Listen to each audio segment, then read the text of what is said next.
Como a Dona disse, eu sou a Mariana, sou jornalista há 12 anos e desde 2011 que escrevo histórias de fazedores, de gente que pensa e cria negócios.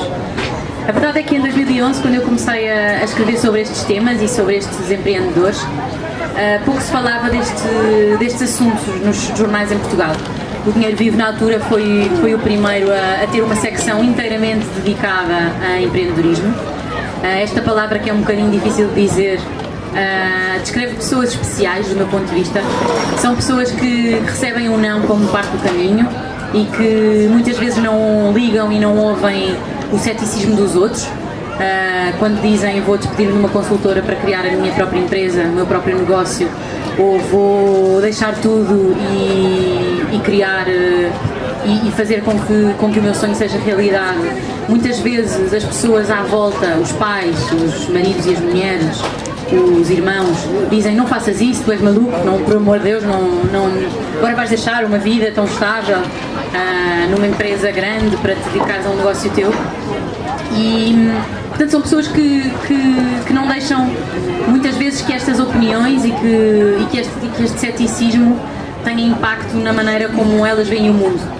E eu acho que o primeiro capítulo do livro tem a ver com a definição de fazedor.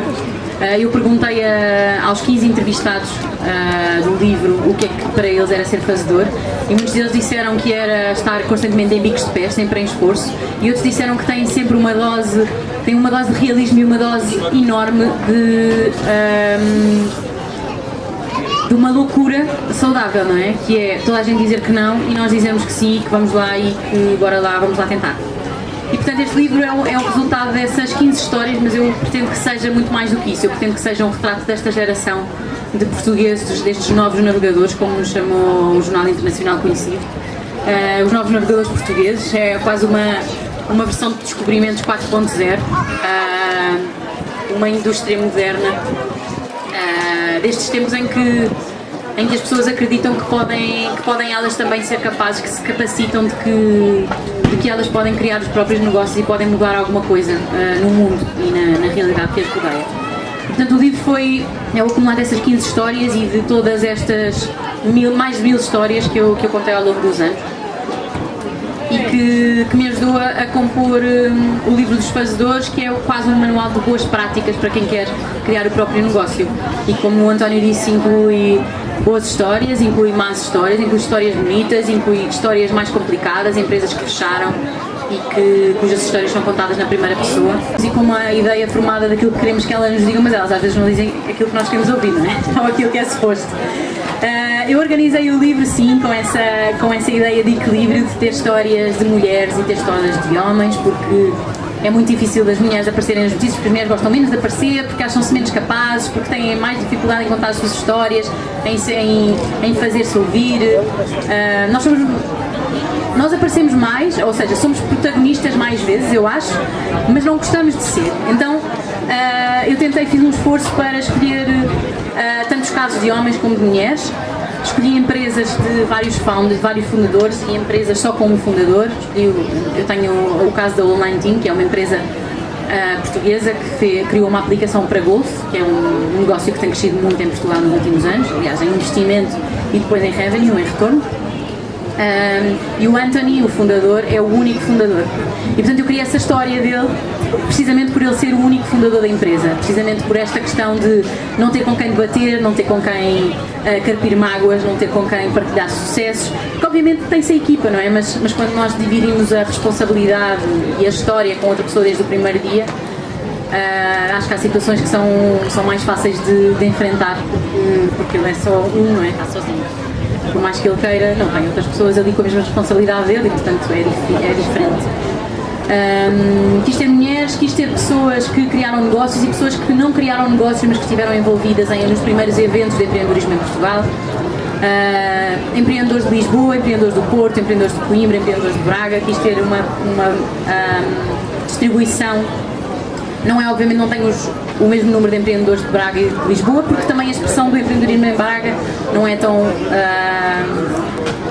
grande como em Lisboa. Portanto, quis ter uma organização das coisas e depois sim, quis que eles contassem, fui puxando por histórias que eu conhecia deles, porque muitos deles já conheço há quase 10 anos e portanto tenho acompanhado a história deles e quis puxar por alguns pontos.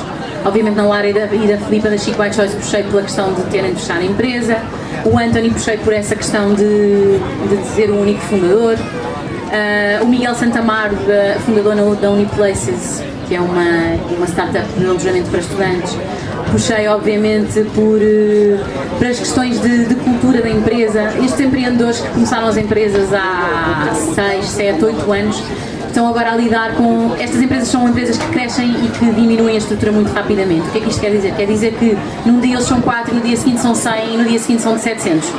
Isto acontece, não no dia seguinte, mas são processos que duram há algum tempo, mas são empresas que mudam de escritório muito rapidamente, que alargam equipas muito rapidamente. Isto, obviamente, inclui dores de crescimento, não é? Porque uma empresa que funciona com 4 pessoas não vai funcionar da mesma maneira quando tem 400, poucos dias depois. E, portanto, eles falam muito desta questão da cultura, de criar uma cultura e de manter a cultura dos fundadores, que é o que faz da empresa o que ela é, de manter esta cultura e de passar a ter uma visão não de hands-on de trabalho em campo, mas de ter uma visão mais macro, de ver as coisas de cima e de ver como é que as coisas funcionam e como é que as pessoas se relacionam. Portanto, eu quis contar essas histórias também de cultura e de dores de crescimento. E o livro acaba com um capítulo chamado Falhar e Voltar a Tentar, que é um capítulo otimista e esperança. Eu sou otimista, eu acho que os fazedores são todos otimistas, mesmo os que as empresas fecharam. Eu acho que mantêm o bichinho, apesar de muitos deles não o dizerem, mas eu acho que eles mais tarde ou mais cedo vão criar outras empresas, porque são pessoas que já se habituaram a trabalhar por conta própria e que muito dificilmente trabalharão por conta de outrem.